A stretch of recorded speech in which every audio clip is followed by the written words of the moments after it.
유럽연합이 미국의 빅테크, 애플과 메타에 대해 조사 중인 일명 빅테크 갑질 방지법 위반 사항을 수주 내에 결론 내릴 수 있다고 밝혔습니다. 테레사 리베라 EU 수석 부집행위원장은 이날 유럽회의에 출석해서 디지털 시장법 조사 관련 질문에 이같이 답했다고 로이터 통신이 보도했습니다. 리베라 부집행위원장은 문제 해결을 위한 협력 의지를 보이지 않는다면 우리는 법에서 정한 과징금 부과를 주저하지 않을 것이라고 덧붙였습니다. 늦어지는 조사 결과 발표가 대미 관세 협상과는 무관하다는 점을 강조한 것으로 해석되는데요. 거대 플랫폼 사업자의 시장 지배력 남용을 방지하고자 7개 플랫폼 사업자를 게이트 키퍼로 지정해서 특별 규제하는 법입니다. 7개 게이트 키퍼 지정 기업 가운데 5개의 기업이 미국 기업입니다. 규정상으로는 위반 결론 시 전 세계 매출의 최대 10%, 반복적 위반 시에는 20%까지 과징금을 부과할 수 있습니다. 집행위원회는 지난해 3월 이 법이 전면 시행된 후에 애플, 알파벳, 메타를 상대로 외부 앱 개발자에 적용하는 자체 규정인 다른 결제 방식 유도 금지 등이 이 법 위반 가능성이 있다며 조사에 착수했었는데요. 이 가운데 알파벳의 구글에 대해서는 지난달 이 법을 위반했다는 예비 조사 결과를 이미 발표했습니다. 애플과 메타에 대해서는 당초 지난달 말께 발표할 것으로 예상됐으나 아직 예비조사 결과도 발표되지 않았습니다. 지난해 애플이 이 법의 규정에 따라서 아이폰 생태계를 개방하라는 내용의 이행 준수 관련 결정문이 발표됐지만 이번 법 위반 조사와는 별개의 사항이라고 합니다.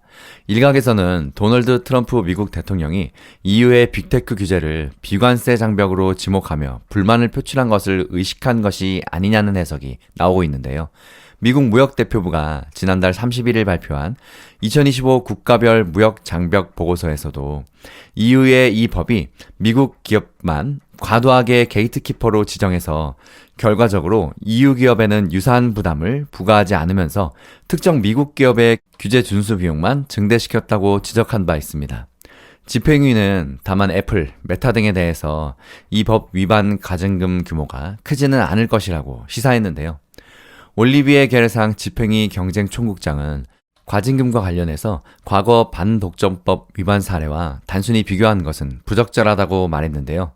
이어 반독점법 위반 과징금의 경우 장기간 반복적으로 자행된 행위에 대한 것이라며 이 법은 시행된 지 약 1년밖에 되지 않았기 때문에 반복적 위반 자체가 성립될 수 없고 미이행 기간도 짧을 수밖에 없다고 설명했습니다.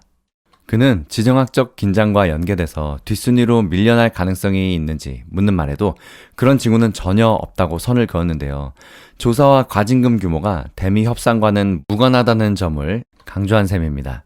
앞서 영국 일간 파이낸셜 타임즈는 집행위가 트럼프 대통령과의 마찰을 피하기 위해 애플과 메타에 대한 과징금을 최소로만 부과할 방침이라고 복수의 소식통을 인용해서 보도했습니다. 국내에서 돈나무 언니로 잘 알려진 유명 투자자 캐시우드가 자신이 보유한 펀드 내에서 인공지능 분야 리더인 엔비디아의 지분을 다시 매수했습니다. 트럼프 행정부의 관세 발표 이후에 엔비디아 주가가 이틀 동안 14.6%나 폭락해서 지난주 금요일 11개월 만에 최저치로 마감한 후에 매수가 이루어졌다고 하는데요. 그 가격으로 주가는 1월 6일에 기록적인 149.43달러로 마감한 이후 37%나 하락한 후에 매수했다고 합니다. 캐시우드의 가장 큰 펀드인 60억 3천만 달러 규모의 아크 이노베이션 ETF가 엔비디아 주식을 15만 1979주를 매수했는데요. 이는 월요일 종가 기준으로 148만 달러 상당입니다. 우드는 파괴적 기술을 이용해서 크게 비용을 낮추고 성능을 극적으로 개선하는 것을 엔비디아의 현재 장점으로 보고 있는데요. 이를 바탕으로 그녀는 AI 혁명이 반도체 분야보다 4에서 6배 정도 더 빠른 속도로 진행되고 있다고 말했습니다. 항상 이런 사람들을 보면서 느끼는 건데 자기네들이 이제 매수를 시작하면 이 주식이 매수한 주식이 올라야 되잖아요. 그러면서 이제 이 종목을 좋게 이야기하죠. 펀드를 운용하던 사람이든 채권왕이든 다들 자기 포지션에 유리하게 발언하는 경우가 정말 많습니다. 우리는 이것들을 구별을 잘해서 정보를 얻을 것만 얻고 그렇게 해서 투자의 판단에 적용해야 됩니다. 아크벤처 인베스트먼트의 브렛 웬트는 최근 고객에게 보낸 연구 보고서에서 글로벌 경제의 모든 부문에서 AI가 활용되고 있으며 이 혁신적인 플랫폼을 기반으로 사업을 시작하는 기업의 수는 전례 없는 수준이 될 가능성이 높습니다. 라고 적었습니다. 특히 엔비디아에 대해서 우드는 작년 소프트웨어 분야의 큰 기회를 언급하며 자신의 매각 결정을 옹호했는데요. 그녀는 24년 2월 월스트리트저널 팟캐스트에서 AI 하드웨어가 1달러에 판매될 때마다 AI 소프트웨어가 10달러에 추가로 판매될 것이라고 생각한다고 말했습니다. 이제 모두가 엔비디아가 핵심 칩 기업이라는 것을 알고 있는데 어떤 의미에서는 엔비디아가 AI 시대를 열었지만 엔비디아는 이미 필수품으로 여겨지는 주식이 되었다고 생각한다고 발언했습니다. 한 달 후에 그녀는 아크의 주주서한에서 소프트웨어 지출이 폭발적으로 증가하지 않는다면 AI 하드웨어 관련 지출이 일시 중단되는 것도 놀랍지 않을 것이라고 말하기도 했습니다. 다음 마이크론 소식 봅니다. 미국의 마이크론 테크놀로지가 오늘부터 메모리 모듈과 솔리드 스테이트 드라이브 SSD 가격에 관세 할증을 부과할 것으로 알려졌습니다. 세계의 3위 메모리 반도체 기업 마이크론이 이 같은 내용의 서신을 고객사에 발송했다고 보도했는데요.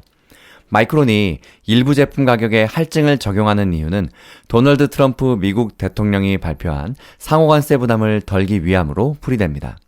마이크론은 중국, 대만, 일본, 말레이시아, 싱가포르 등 아시아 지역에 제조 거점을 두고 있어서 이들 제품을 미국으로 들여올 때 관세를 내야 합니다. 마이크론 측은 고객사에 발송한 서신에서 트럼프 대통령이 반도체 품목에 대해선 관세를 발표하지 않았지만 메모리 모듈과 SSD에는 관세가 부과되는 만큼 제품 가격에 할증이 붙는다는 내용을 담았다고 로이터는 전했는데요. 메모리 모듈과 SSD는 노트북, 차량, 데이터 센터, 서버 등 다양한 분야에 사용됩니다. 앞서 마이크론은 지난달 말에도 예상치 못한 수요 증가로 일부 메모리 반도체 가격을 인상한다고 밝힌 바 있습니다. 지난달 21일 실적 발표 컨퍼런스 콜에서는 관세 부담을 고객에게 전가할 방침이라고도 말했습니다. 이 이야기로 주식이 다시 폭락하기도 했었죠.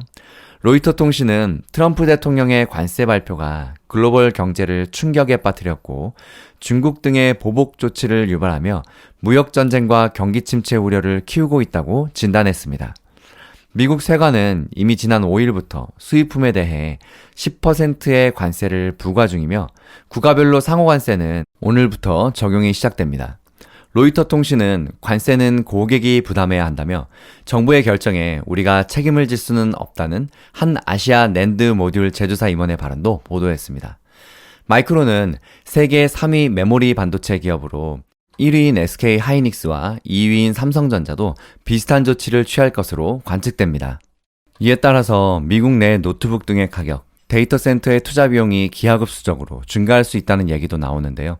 이날 여러 외신에 따르면 미국 내 스마트폰, 노트북 가격의 인상을 우려한 현지 소비자들이 IT 기기를 앞당겨 구매하는 분위기도 시작되고 있는 상황입니다.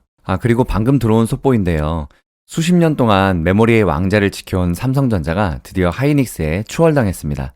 2025년 1분기 기준으로 SK 하이닉스의 점유율이 36%에 달했고 삼성전자가 34% 그리고 마이크론이 25%를 달성했습니다. 녹음 시간 기준으로 지금 6시 15분 정도 살짝 지났는데요. 미국의 선물지수 살짝 오름세로 시작하고 있습니다. 다음 영상 바로 이어집니다. 힐링아종 여러분, 성공투자 파이팅!